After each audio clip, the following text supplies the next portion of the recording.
Guys, welcome to impulse. നമ്മൾ നോക്കാൻ പോകുന്ന ഫാർമസ്യൂട്ടിക്സിന്റെ history and development of pharmacy profession in India ആണ്. സോ ബേസിക്കലി നമുക്ക് ഈ ഹിസ്റ്ററിയും ഡെവലപ്മെന്റും നമ്മളെ സംബന്ധിച്ച് എക്സാം പോയിന്റ് ഓഫ് വ്യൂവിൽ അധികം ചോദ്യം വരാറില്ല.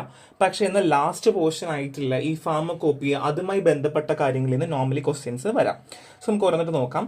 സോ ബേസിക്കലി ഫാർമസി അല്ലെങ്കിൽ ഫാർമസി പ്രൊഫഷൻ കൊണ്ട് എന്താണ് ഡെഫിനിഷൻ ഉദ്ദേശിക്കുന്നത്? So it's kind of an art, science and economics ആണ്. സോ ഇതിനകത്ത് നമ്മൾ preparing, dispensing medication while offering drug related advice to the public. So ഇവിടെ നമ്മൾ പേഷ്യന്റ് എന്നല്ല പറയുന്നത്, പബ്ലിക് എന്നാണ് പറയുന്നത്. കാരണം എന്തുകൊണ്ടാണ്? സോ പേഷ്യന്റ് ആണ് എന്ത്? പബ്ലിക്കിലൂടെയാണ് എന്ത് നടക്കുന്നത്? കസ്റ്റമർ സപ്പോർട്ട് നടക്കുന്നത്, അല്ലേ? അപ്പോൾ ഈ മൂന്ന് കാര്യങ്ങൾ കോറിലേറ്റ് ആയതുകൊണ്ടാണ് നമ്മൾ ഇതിനെ പബ്ലിക് എന്ന് പറയുന്നത്. അപ്പോൾ ഇവിടെ നമ്മൾ മരുന്ന് പ്രിപ്പയർ ചെയ്യുന്നുണ്ട്, ഡിസ്പെൻസും ചെയ്യുന്നുണ്ട്. അതിൻ്റെ കൂടെ നമ്മൾ എന്ത് പറയുന്നുണ്ട്? ഫാർമസി എന്ന് പറയുന്ന ഒരു ആർട്ടാണ്, സയൻസ് ആണ്, എക്കണോമിക്സ് ആണ്, അല്ലേ? സോ ഫാർമസിയുടെ ഈ ടേം വന്നത് മെഡിസിൻ ഓർ ഡ്രഗ്, അതായത് ഫാർമക്കോൺ എന്നർത്ഥമാക്കുന്ന ഗ്രീക്ക് വേർഡിൽ നിന്നാണ് എന്ത് വന്നിട്ടുള്ളത്? ഈ ഒരു പേര് വന്നിട്ടുള്ളത്. സോ ഫാർമസിന്റെ റോൾ എന്താണ്? പ്രിപ്പയർ ചെയ്യുക, ഡ്രഗ് പ്രിപ്പയർ ചെയ്യുക, ഡിസ്ട്രിബ്യൂഷൻ നടത്തുക, പേഷ്യന്റ് കൗൺസിൽ നടത്തുക. ഇത്രയും കാര്യങ്ങളാണ് നമ്മൾ മെയിൻ ആയിട്ട് നടത്തേണ്ടത്. ഈ കാലഘട്ടത്തിൽ മരുന്നുകളൊക്കെ പക്ഷേ റെഡിമെയ്ഡ് ആണ്. നമ്മൾ പ്രിസ്ക്രിപ്ഷൻ കൊടുക്കുന്നു, അത് വായിക്കുന്നു, അവർ മരുന്നെടുത്ത് തരുന്നു. ഈ ഒരു പരിപാടി പിന്നെ കൗൺസിൽ നടക്കുന്നു. പക്ഷെ പണ്ട് കാലങ്ങളിൽ അങ്ങനെ ആയിരുന്നില്ല. ഒരു പ്രിസ്ക്രിപ്ഷൻ കിട്ടിക്കഴിഞ്ഞാൽ ഫസ്റ്റ് ചെയ്യുന്നതെന്ന് വെച്ചാൽ അവരത് വായിച്ച് അവർ ഡ്രഗ് വേ ചെയ്ത് അതിനെ പിന്നെ കോമ്പൗണ്ട് ചെയ്ത് പിന്നെ ഡിസ്പെൻസ് ചെയ്യുന്ന രീതിയായിരുന്നു പണ്ട് കാലങ്ങളിൽ. ഇപ്പം അങ്ങനെയല്ല, റെഡി ടു മെയ്ഡ് ഡ്രഗ്സ് നമുക്ക് അവൈലബിൾ ആണ്. നമ്മളത് എടുക്കുന്നു, ഉപയോഗിക്കുന്നു. സോ നമുക്ക് ഈ ഫാർമസി അല്ലെങ്കിൽ ഫാർമസിസ്റ്റ് എവിടെയൊക്കെ പ്രാക്ടീസ് ചെയ്യുന്നു? ഹോസ്പിറ്റൽ സെറ്റിംഗ്സിൽ പ്രാക്ടീസ് ചെയ്യും, കമ്മ്യൂണിറ്റി ഫാർമസിയിൽ പ്രാക്ടീസ് ചെയ്യും, ഇൻഡസ്ട്രിയൽ നമ്മൾ പ്രാക്ടീസ് ചെയ്യും. സോ ഇൻഡസ്ട്രി ഓൾറെഡി അറിയാം, മാനുഫാക്ചറിങ് ഒക്കെ നടക്കുന്ന അവിടെയാണ്. കമ്മ്യൂണിറ്റി ഫാർമസി എന്താണ്? നമുക്ക് പല എക്സാമ്പിൾ പറയുവാണെങ്കിൽ ആശ്രയ കമ്മ്യൂണിറ്റി ഫാർമസി അല്ലെങ്കിൽ വിശ്വാസ് കമ്മ്യൂണിറ്റി ഫാർമസീസ് എന്നൊക്കെ പറഞ്ഞിട്ടുണ്ടാവും, അല്ലേ? അവിടെ എന്ന് വെച്ചാൽ ഡിസ്പെൻസിങ്ങും കൗൺസിലിങ്ങും മാത്രം നടക്കണ്ടാവുള്ളൂ. ഡ്രഗ് റെജിമെൻ ആയിട്ടുള്ള അതിൻ്റെതായ ADR അല്ലെങ്കിൽ അങ്ങനെയുള്ള കാര്യങ്ങളൊന്നും നടക്കണ്ടാവില്ല. സോ ADR എന്ന് വെച്ചാൽ അഡ്വേഴ്സ് ഡ്രഗ് മോണിറ്ററിംഗ് ആണ്. നമുക്ക് ഈ ഡ്രഗ് കഴിക്കുമ്പോൾ റിയാക്ഷൻസ് ഉണ്ടാവില്ലേ, അതിന്റെ മോണിറ്ററിങ്ങോ കാര്യങ്ങളൊന്നും ഉണ്ടാവില്ല. അത് കൂടുതൽ നടക്കുക എവിടെയാണ്? ഹോസ്പിറ്റൽ ഫാർമസിക്കകത്തായിരിക്കും കൂടുതലായിട്ട് നടക്കുന്നത്. ക്ലിനിക്കൽ ഫാർമസിയിലൊക്കെ ആയിരിക്കും കൂടുതലായിട്ട് അങ്ങനെയുള്ള കാര്യങ്ങളൊക്കെ നടക്കുക. അപ്പോൾ ഏകദേശം മനസ്സിലായില്ലേ എന്താണ് ഫാർമസിസ്റ്റ്, എന്താണ് ഫാർമസി എന്ന് മനസ്സിലായി. ഇത് നിങ്ങൾ മനസ്സിലാക്കിയിരിക്കേണ്ട കാര്യമാണ്. ഇനി അങ്ങോട്ട് നിങ്ങൾ 4 വർഷം പഠിക്കുമ്പോഴും എന്താണ് ഫാർമസി, എന്താണ് ഫാർമസിസ്റ്റ്, നിങ്ങൾ പഠിക്കുന്നത് എന്തിനാണ് അല്ലെങ്കിൽ എന്ത് കാരണത്താലാണെന്നുള്ള ഒരു ബ്രീഫ് ഐഡിയ നിങ്ങളത് മനസ്സിലാക്കി വെക്കണം. സോ ADR എന്നൊക്കെ ഞാൻ പറഞ്ഞു. അതായത് ADR എന്ന് പറഞ്ഞാൽ ഇപ്പോൾ നമ്മൾ പാരസെറ്റമോളും ഇപ്പോൾ അസ്ത്രോമൈസിനും എന്ന് 2 ഡ്രഗ് ഒരുമിച്ച് കൊടുത്തു എന്ന് നിങ്ങൾ വിചാരിച്ചോളാം. കൊടുത്ത സമയത്ത് ഈ 2 ഡ്രഗുകളും തമ്മിൽ എന്ത് ചെയ്തു? ഒരു പേഷ്യന്റിന് ഒരു അലർജി ഉണ്ടാക്കി എന്ന് വെക്കുക. അങ്ങനെയാണെങ്കിൽ അത് അഡ്വേഴ്സ് ഡ്രഗ് റിയാക്ഷൻ ആണ്, അത് ഡ്രഗിന്റെ റിയാക്ഷൻ ആണ്. ഈ ഡ്രഗ് റിയാക്ഷൻ എന്ന് പറയുമ്പോൾ അത് പേഷ്യന്റ് ഫാക്ടർ തന്നെ ആകണമെന്ന് നിർബന്ധമില്ല. ഫുഡ് കാരണമാകാം, അല്ലെങ്കിൽ വേറെ ഏതെങ്കിലും ഫാക്ടേഴ്സ് കാരണമാകാം, എന്ത് വേണമെങ്കിലും ആകാം. സോ ബേസിക്കലി ഈ 2 ഡ്രഗ് കൊടുക്കുമ്പോൾ ADR ഉണ്ടാകണം എന്നില്ല. ഞാൻ ജസ്റ്റ് ഒരു എക്സാമ്പിൾ ആയിട്ട് പറഞ്ഞു എന്നുള്ളത് മാത്രമല്ല. കാര്യം നിങ്ങൾ കൂടുതലായിട്ട് കേട്ടിട്ടുള്ള മരുന്നുകൾ ഇതായിരിക്കും, പാരസെറ്റമോൾ, അസ്ട്രോമൈസിൻ എന്നൊക്കെ പറഞ്ഞിട്ടായിരിക്കും നിങ്ങൾ കൂടുതൽ കേട്ടിട്ടുണ്ടാവുക. അപ്പോൾ അതുകൊണ്ടാണ് ഞാൻ ഒരു എക്സാമ്പിൾ വെച്ച് പറഞ്ഞത് കേട്ടോ. So history of pharmacy in ഇന്ത്യനെ പറ്റി പറയാം. സോ നമുക്ക് എല്ലാവർക്കും അറിയാം, ഇന്ത്യ എന്ന് പറയുന്നത് അല്ലെങ്കിൽ ഇന്ത്യൻ സിസ്റ്റം എന്ന് പറയുന്നത് കൂടുതൽ എന്തായിരുന്നു? ആയുർവേദ അങ്ങനെയൊക്കെ ആയിരുന്നു കൂടുതലും പണ്ട് കാലങ്ങളിൽ ഉണ്ടായിരുന്നത്. എന്നാൽ അലോപ്പതി എന്ന് പറയുന്ന സിസ്റ്റം ഇന്ത്യയിലേക്ക് വരുന്ന സമയത്ത് എന്ന് പറയുമ്പോൾ ബ്രിട്ടീഷിന്റെ റൂളിംഗ് സമയമായിരുന്നു, അല്ലെങ്കിൽ ബ്രിട്ടീഷ് ഭരിച്ചുകൊണ്ടിരുന്ന സമയത്തായിരുന്നു എന്തുണ്ടായിരുന്നത്? അലോപ്പതി എന്ന് പറയുന്ന സിസ്റ്റം ഇന്ത്യയിലേക്ക് വന്നത്. പക്ഷെ ആദ്യമായിട്ട് ഇന്ത്യയിൽ അലോപ്പതി സിസ്റ്റം വന്ന സമയത്ത് രാജാവ് അല്ലെങ്കിൽ അങ്ങനെ ഭരിക്കുന്ന ആൾക്കാരുണ്ടാവില്ല, അത് ഭരണമാരുടെ കയ്യിലാണ് ഉണ്ടായത്. അല്ലെങ്കിൽ റൂളിംഗ് ക്ലാസ് ആയിട്ടുള്ള അല്ലെങ്കിൽ ഹൈ ക്ലാസ് VIP എന്നൊക്കെ പറയുന്ന പോലെ അവർക്ക് മാത്രമേ എന്ത് കിട്ടിയിരുന്നുള്ളൂ? മരുന്നുകൾ ലഭിച്ചിരുന്നുള്ളൂ എന്നുള്ളതാണ്. അല്ലെങ്കിൽ ജനറൽ പോപ്പുലേഷന് ഉണ്ടായിരുന്നില്ല എന്നുള്ളതാണ്. ഇതാണ് അലോപ്പതിയുടെ ഒരു ഇൻട്രൊഡക്ഷൻ ആയിട്ട് പറയാം. ഇനി ഏർലി മാനുഫാക്ചറിങ് അല്ലെങ്കിൽ മാനുഫാക്ചറിങ് എപ്പോഴാണ് സ്റ്റാർട്ട് ചെയ്തത്? ആദ്യമൊക്കെ മരുന്നുകളൊക്കെ പുറം രാജ്യങ്ങൾ, ഇപ്പോൾ സിംഗപ്പൂർ പോലുള്ള അല്ലെങ്കിൽ അമേരിക്ക പോലുള്ള രാജ്യങ്ങളിൽ നിന്ന് മരുന്നുകൾ ഇമ്പോർട്ട് ചെയ്തിരുന്നു, ഇറക്കുമതി ചെയ്തിരുന്നു. അതിനുശേഷമാണ് Indian pharmaceutical company like Bengal chemical and pharmaceutical work. ഇത് നിങ്ങൾ പഠിച്ചു വെക്കണം. It's very very important. കാരണം ഒരുപാട് കോമ്പറ്റേറ്റീവ് എക്സാംസിനൊക്കെ ചോദിക്കാനുള്ള ചാൻസ് ഉണ്ട്. So Bengal chemical and pharmaceutical work 1901 and Alembic chemical work 1907 emerged. So ഈ രണ്ട് സ്ഥാപനങ്ങളാണ് ആദ്യമായിട്ട് ഇന്ത്യയിൽ എന്ത് ചെയ്തത് ഫാർമസ്യൂട്ടിക്കൽ കമ്പനി എന്ന് പറഞ്ഞത്. Bengal chemical and pharmaceutical work and Alembic chemical work 1907 ആണ്. സോ അതിനുശേഷമാണ് വേൾഡ് വാർ വണ്ണിൻ്റെ ഇമ്പാക്റ്റ് ഉണ്ടായത്. സോ നമ്മൾ ഈ വേൾഡ് വാർ കഴിഞ്ഞ സമയത്ത് ഒരുപാട് മരുന്നുകൾ ആവശ്യം വേണ്ടി വന്നു എന്നുള്ളതാണ്. അപ്പം ഇപ്പം ബേസിക്കലി വേൾഡ് വാർ വരുമ്പോൾ നമുക്ക് എല്ലാവർക്കും അറിയാം എന്ത് സംഭവിക്കുന്നു, ആൾക്കാർക്ക് മുറിവ് സംഭവിക്കുന്നു, അല്ലെങ്കിൽ അപകടങ്ങൾ സംഭവിക്കുന്നു. ആ സമയത്ത് എന്ത് വേണ്ടി വന്നു, മരുന്നുകൾ വേണ്ടി വന്നു എന്നുള്ളതാണ്. അപ്പം അതുകൊണ്ട് തന്നെ ഈ ഇമ്പോർട്ടിങ് അല്ലെങ്കിൽ ഇറക്കുമതി എന്ന് പറയുന്നത് നമുക്ക് അധികം നടന്നില്ല. കാരണം എന്തുകൊണ്ടാണ്, വേൾഡ് വാർ നടക്കുന്ന സ്ഥലങ്ങളിലേക്ക് മരുന്നുകൾ പോകാൻ തുടങ്ങി. ആ സമയത്ത് ലോക്കലായിട്ടുള്ള പ്രൊഡക്ഷൻ ഇൻക്രീസ് ചെയ്യാൻ തുടങ്ങി, ലോക്കൽ പ്രൊഡക്ഷൻ ഇൻക്രീസ് ചെയ്യാൻ തുടങ്ങി. പക്ഷെ ക്വാളിറ്റി എന്ന് പറയുന്നത് നമുക്ക് ഇല്ലായിരുന്നു എന്നുള്ളതാണ്. അപ്പോൾ ഞാൻ പറഞ്ഞതുപോലെ വേൾഡ് വാർ വന്നു, അവിടേക്ക് മരുന്നുകൾ കോൺസെൻട്രേറ്റ് ചെയ്ത് പോയി. പക്ഷെ എന്താണ്, ക്വാളിറ്റി എന്ന് പറയാൻ നല്ലതായിരുന്നില്ല. ഇത്രയുമായിരുന്നു വേൾഡ് വാർ വണ്ണിൻ്റെ ഇമ്പാക്റ്റ്. അതിനുശേഷമാണ് നമ്മുടെ ഇന്ത്യൻ ഗവൺമെൻറ്റൊക്കെ ആലോചിച്ചു തുടങ്ങിയത് എത്രത്തോളമാണ് മരുന്നിന് ഇമ്പോർട്ടൻസ് എന്നുള്ളത് ആലോചിച്ചു തുടങ്ങിയത്. സോ കീ ഡെവലപ്മെൻറ്റ് പറയുവാണെങ്കിൽ നിങ്ങൾക്ക് പറ്റുന്ന വർഷങ്ങളൊക്കെ പഠിച്ചു വെക്കുക. 1930 RN ചോപ്ര കമ്മിറ്റിയാണ് ബേസിക്കലി എത്രത്തോളമാണ് ഫാർമസി പ്രൊഫഷന് ഇമ്പോർട്ടൻസ് ഉണ്ട് എന്ന് തിരിച്ചറിഞ്ഞത്. RN Chopra committee.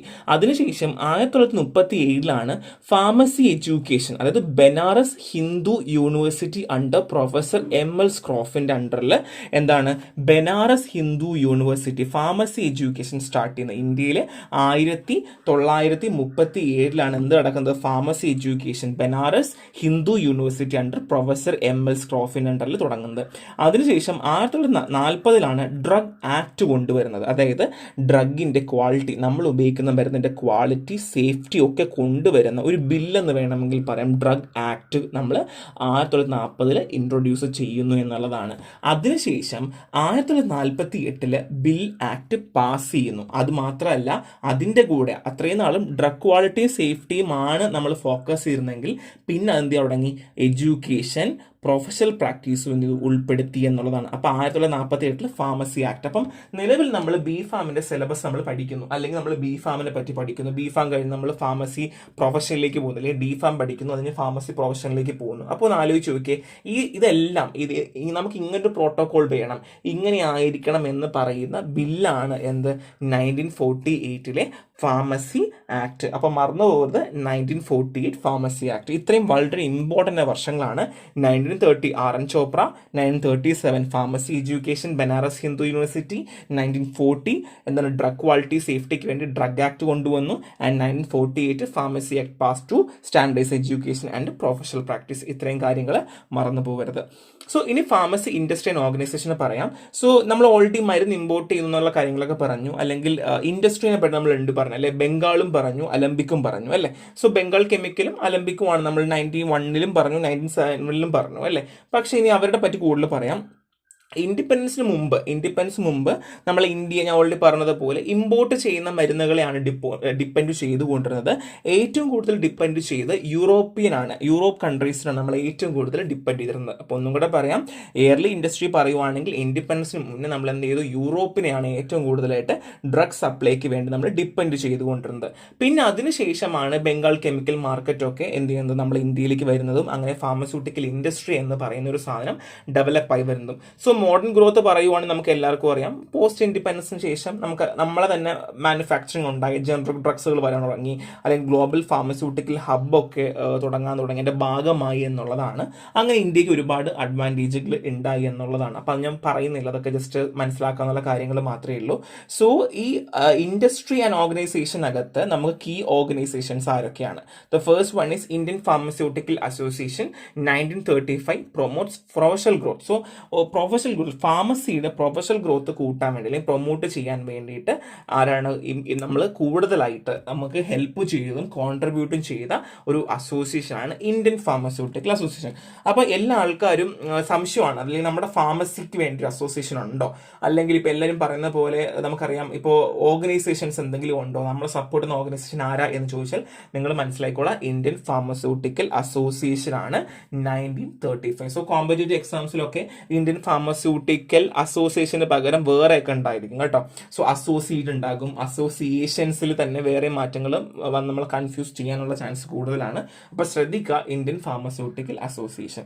So pharmacy council of India ആണ് നമ്മുടെ ഓൾഡ് ബോഡി, അറിയാലോ, എഡ്യൂക്കേഷനും പ്രാക്ടീസിനും ഒക്കെ നമ്മളെ ഏറ്റവും കൂടുതൽ ഹെൽപ്പ് ചെയ്യുന്നവരാണ് ഫാർമസി കൗൺസിൽ ഓഫ് ഇന്ത്യ 1948. അപ്പോൾ നിങ്ങൾ പഠിച്ച ഓർഗനൈസേഷൻ ഒക്കെ എന്താണ്, അത് ലൈക്ക് ലൈസൻസ് ചെയ്യാനും, അല്ലെങ്കിൽ licensing in the sense approved institution ആക്കുന്ന ആരാണ്, ഈ ഫാർമസി കൗൺസിൽ ഓഫ് ഇന്ത്യ ആണ് കേട്ടോ. സോ ബേസിക്കലി ബിഫാംകാർക്കൊക്കെ ആണെന്നുണ്ടെങ്കിൽ നമുക്ക് എഴുതാം, തിയററ്റിക്കൽ എഴുതാനാണെന്നുണ്ടെങ്കിൽ ഇതിൽ നിന്ന് ഇങ്ങനെ അധികം കാര്യങ്ങളൊന്നും ഇത്രയൊന്നും വേണ്ടി വരില്ല. ഹിസ്റ്ററി ഒക്കെ ചോദിക്കാൻ വളരെ ചാൻസ് ഭയങ്കര കുറവാണ് എന്നുള്ളതാണ് കേട്ടോ. So pharmacy as career. So already ഞാൻ പറഞ്ഞു അല്ലേ, കരിയറിൻ്റെ കത്ത് ഞാൻ already community pharmacy, hospital pharmacy ഒക്കെ ഞാൻ പറഞ്ഞിരുന്നു. സോ നമുക്ക് നോക്കാം എന്തൊക്കെയാണ് ഒരു ഫാർമസിസ്റ്റിന് ആയി കഴിഞ്ഞാൽ, അല്ലെങ്കിൽ നിങ്ങളൊരു ഫാർമസി ഗ്രാജുവേറ്റ് ആയി നിങ്ങൾക്ക് എന്തൊക്കെ ഓപ്ഷൻസ് ഉണ്ട്. So basically manufacturing, research, clinical service, sales, എഡ്യൂക്കേഷനിലൊക്കെ നിങ്ങൾക്ക് എന്ത് ചെയ്യാം, പ്രാക്ടീസ് ചെയ്യാം. എന്നാൽ തന്നെ കൂടുതൽ പ്രാക്ടീസ് ചെയ്യുന്ന ഏരിയ എന്ന് വെച്ചാൽ the first one is community pharmacy. ഞാൻ ഓൾറെഡി പറഞ്ഞതുപോലെ പേഷ്യന്റ് കൗൺസിലിങ്ങും ഡിസ്പെൻസിങ്ങും മാത്രമേ അവിടെ നടക്കുകയുള്ളൂ. Hospital pharmacy, medicine management with hospital. ഒരു ഹോസ്പിറ്റലിന്റെ കൂടെ തന്നെ ഡിപ്പെൻഡ് ചെയ്ത്, ഡെഡിക്കേറ്റ് ചെയ്ത് മെഡിസിൻസിനെ മാനേജ് ചെയ്യുക എന്നുള്ളതാണ്.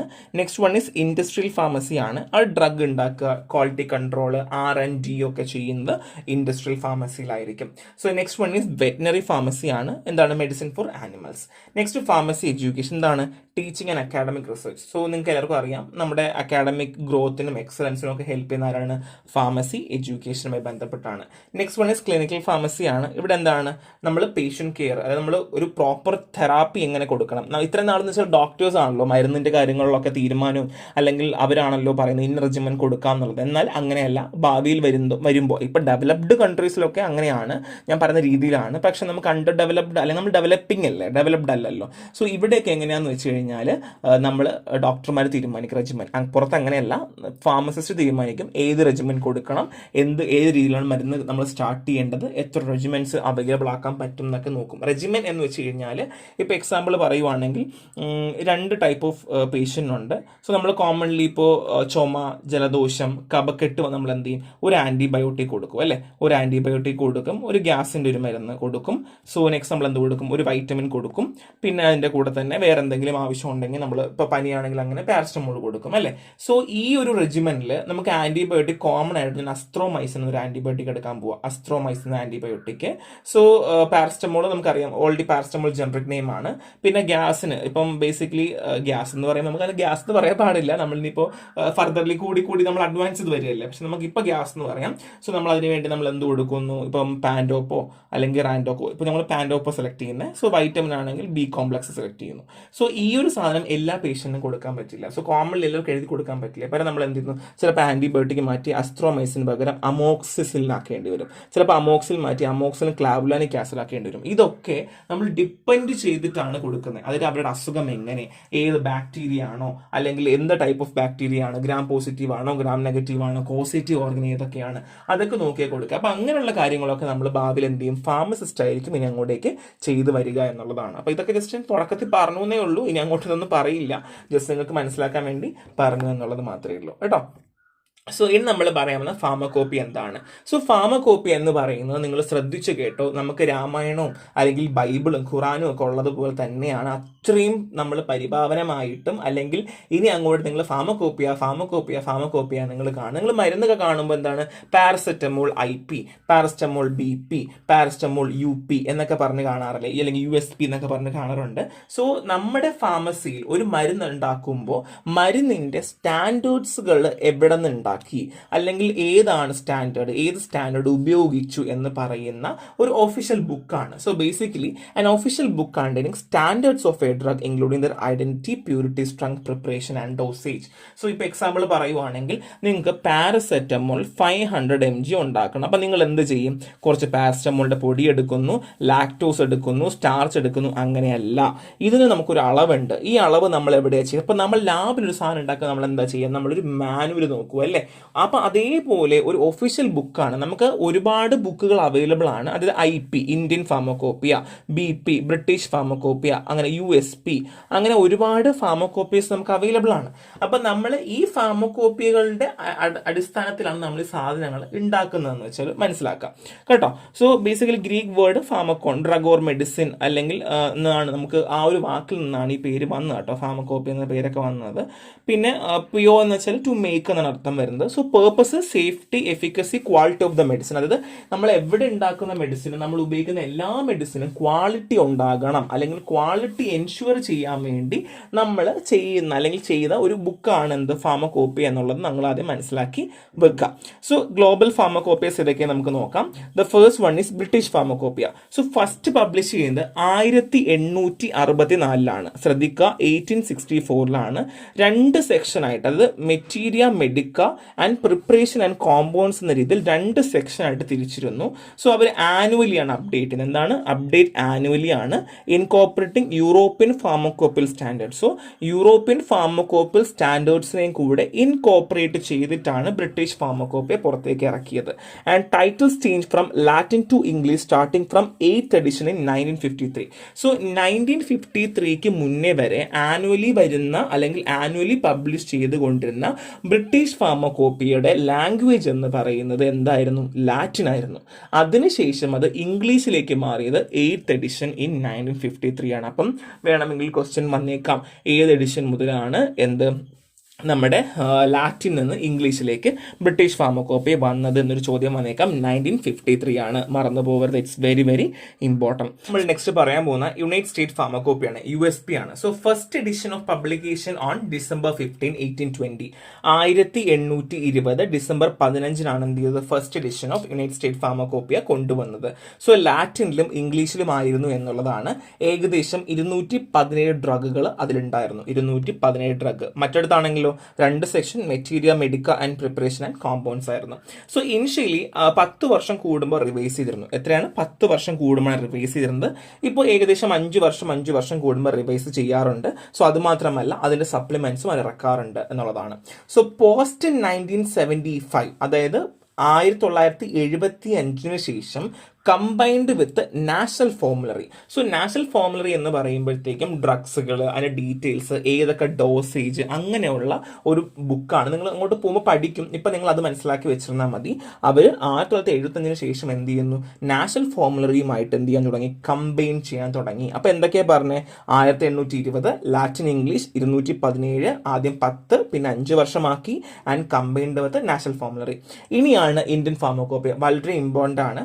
ആദ്യമേ പബ്ലിഷ് ചെയ്യുന്നത് 1955. കറന്റ് നമ്മൾ ഗവേൺ ചെയ്യുന്നത് ഇന്ത്യൻ ഫാർമക്കോപ്പിയ കമ്മിറ്റി. നമുക്കൊരു ഇന്ത്യൻ ഫാർമക്കോപ്പിയ കമ്മീഷൻ ഉണ്ട് കേട്ടോ. സോ കമ്മിറ്റി ഇല്ല, കമ്മീഷൻ ഉണ്ട്, IPC ഉണ്ട്. അവരാണ് ഇത് കറന്റ് ഗവേൺ ചെയ്യുന്നത്.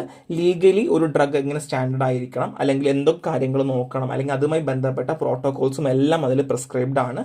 അത് under drug and cosmetic act 1940. ഞാൻ ഓൾറെഡി DNC ആക്ട് ഞാൻ പറഞ്ഞിരുന്നു. അതുമായി ബന്ധപ്പെട്ട സ്റ്റാൻഡേർഡ്സിലാണ് നമ്മൾ എന്ത് ചെയ്യുന്നത്? ഡ്രഗ്സുകളുടെ ഡീറ്റെയിൽസ് കൊടുത്തിട്ടുള്ളത്. 9th edition 2018 2567 മോണോഗ്രാഫ്സുകൾ ഉണ്ടായിരുന്നു. എന്താ പറഞ്ഞത്? 9th edition 2018 ഇറങ്ങിയ എഡിഷനിൽ 2567 മോണോഗ്രാഫ്സ് ഉണ്ടായിരുന്നു. അതിൽ ബയോടെക്നോളജി, ഹെർബൽ പ്രൊഡക്ട്സും മോഡേൺ ടെസ്റ്റിംഗ് മെത്തേഡ്സും ഉണ്ടായിരുന്നു. സോ നെക്സ്റ്റ് നമ്മൾ പറയാൻ പോകുന്ന എക്സ്ട്രാ ഫാർമക്കോപ്പിയാണ്. സോ ബേസിക്കലി എക്സ്ട്രാ ഫാർമക്കോപ്പിയ എന്ന് വെച്ചാൽ ക്ലിനിക്കൽ ഡ്രഗ്സുകൾ, അത് ഗ്ലോബൽ ക്ലിനിക്കൽ ഡ്രഗ്സുമായി ബന്ധപ്പെട്ട ഇൻഫർമേഷൻസ് ഉണ്ടായിരിക്കും, ഇൻവെസ്റ്റിഗേഷൻ ഏജൻറ്റ്സ് ഉണ്ടായിരിക്കും, ഹെർബൽ മെഡിസിൻസ് ഉണ്ടായിരിക്കും, എക്സിപ്പിയൻസ് ഉണ്ടായിരിക്കും, ഡയഗ്നോസ്റ്റിക് ഏജന്റ് ഉണ്ടായിരിക്കും. ഇങ്ങനെയുള്ള കാര്യങ്ങളൊക്കെ ഉൾപ്പെടുത്തിയ നമുക്ക് എക്സ്ട്രാ ഫാർമക്കോപ്പി അവൈലബിൾ ആണ്. പക്ഷെ നമ്മൾ ഏറ്റവും കൂടുതൽ ഫോക്കസ് ചെയ്യുന്ന ഫാർമക്കോപ്പി ഏതാണ്? ബ്രിട്ടീഷ്, USP ആൻഡ് IP ആണെന്നുള്ളതാണ്. സോ നെക്സ്റ്റ് നമ്മൾ പറയാൻ പോകുന്ന IPയുടെ ഫീച്ചേഴ്സ് എന്തൊക്കെയാണ്? നമുക്ക് ഇന്ത്യൻ ഫാർമക്കോപ്പിയുടെ ഫീച്ചേഴ്സ് എന്താണ്? ഇന്ത്യയിൽ നമ്മൾ ചെയ്യുന്ന ഡ്രഗുകളുടെ ക്വാളിറ്റി, സേഫ്റ്റി ഒക്കെ എൻഷുവർ ചെയ്യുന്ന ഒരു ലീഗൽ ഡോക്യുമെന്റ് ആണ് ഇന്ത്യൻ ഫാർമക്കോപ്പിയ. അത് മാത്രമല്ല, മോണോഗ്രാഫ്സ് ഉണ്ട്, ഡ്രഗിന്റെ identity, purity, testing method, dosage, സ്റ്റോറേജുമായി ബന്ധപ്പെട്ട എല്ലാ കാര്യങ്ങളും അതിൽ മെൻഷൻഡ് ആണ് എന്നുള്ളതും കൂടെ മനസ്സിലാക്കി വെക്കുക. സോ എഡിഷൻസ് നോക്കി വെക്കുക. ഫസ്റ്റ് എഡിഷനിൽ 986 മോണോഗ്രാഫ്സ് ഉണ്ടായിരുന്നു, ലാറ്റിൻ ടൈറ്റിൽ ആയിരുന്നു. 2010 ബയോ ടെക്നോളജിക്കൽ ആൻഡ് ഹെർബൽ ഡ്രഗുകൾ വന്നു. 8th എഡിഷനിൽ റേഡിയോ ഫാർമസ്യൂട്ടിക്കൽസും IR UV സ്പെക്ട്രോസ്കോപ്പി പോലുള്ള കാര്യങ്ങളും കൂടെ ഇൻക്ലൂഡ് ചെയ്തു എന്നുള്ളതാണ് കേട്ടോ. ഇത്രയും നോക്കി വെക്കുക. ഇതൊക്കെ നമ്മൾ കോമ്പറ്റേറ്റീവ് എക്സാമിന് വളരെ ഉപയോഗപ്പെടും. And next one is importance of pharmacopoeia. ഞാൻ ഓൾറെഡി പറഞ്ഞു, യൂണിഫോം സ്റ്റാൻഡേർഡ്സ് ആയിരിക്കണം, global trade and harmonisation of pharmaceutical practice. ഞാൻ പറഞ്ഞതുപോലെ നമുക്കിപ്പോൾ ഇന്ത്യയിൽ നിന്ന് പോകുന്ന മരുന്നുകൾ ഇപ്പൊ നല്ലതല്ല എന്ന് പറയുമ്പോൾ നമുക്ക് പറയാം ഇന്ത്യൻ ഫാർമക്കോപ്പി പ്രകാരം സ്റ്റാൻഡേർഡ്സ് പ്രകാരം നമ്മൾ ഉണ്ടാക്കിയ ഡ്രഗ്സ് ആണ് നമുക്ക് ധൈര്യമായി പറയാം അല്ലേ. സോ അത് മാത്രമല്ല, ഹെൽത്ത് കെയർ പ്രൊഫഷണൽസിനും മാനുഫാക്ചേഴ്സിനും ഗൈഡൻസ് കൊടുക്കും അല്ലെ. അതായത് എങ്ങനെയാണ് നമ്മൾ പേഷ്യന്റ് സേഫ്റ്റിക്ക് അറ്റ് ദ എൻഡ് പേഷ്യന്റ് സേഫ്റ്റിക്ക് മരുന്നുകൾ എങ്ങനെ മാനുഫാക്ചർ ചെയ്യണം, അല്ലെങ്കിൽ എന്തൊക്കെ ഇൻഫർമേഷൻസ് ആണ് ഇതിനകത്ത് ഉള്ളത്, നമ്മൾ എന്തൊക്കെ നോക്കണം എന്നുള്ള കാര്യങ്ങളൊക്കെ പറയുന്ന കാര്യങ്ങളും ഈ ഫാർമക്കോപ്പിക്കകത്ത് വരുന്നു എന്നുള്ളതാണ്. അപ്പൊ uniform standards, harmonisation and health care professional മാനുഫാക്ചറിങ്ങിന് എൻഷുർ പേഷ്യന്റ് സേഫ്റ്റി എന്നുള്ളതാണ്. ഒരു സിമ്പിൾ ചാപ്റ്റർ ആണ്, ഭയങ്കര കഥ പോലെ പഠിക്കാന്നുള്ള കാര്യം മാത്രമേ ഉള്ളൂ. അധികം ടൈം എടുക്കാതെ പെട്ടെന്ന് തീരുന്ന ഒരു ചാപ്റ്റർ ആണ്. സോ നന്നായിട്ട് വായിക്കുക. സോ നെക്സ്റ്റ് ക്ലാസ്സിൽ കാണാം. Thank you.